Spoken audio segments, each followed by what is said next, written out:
Hello again guys, in this video let's learn how to use Snapchat on your laptop using the web version of the Snapchat application. Okay, the first thing that you need to do is to simply open your web browser in your laptop or PC.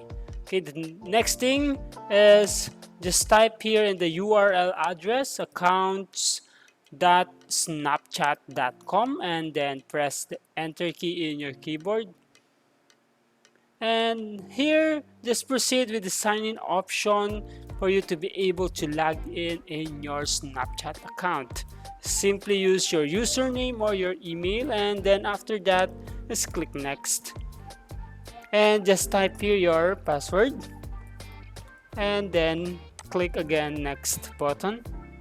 And now it's here. You can use now your Snapchat application in your laptop or PC using this Snapchat web version. Okay, that's it guys. I hope this video helps you a lot. Keep following and subscribe to this channel for more video tips. Thank you guys.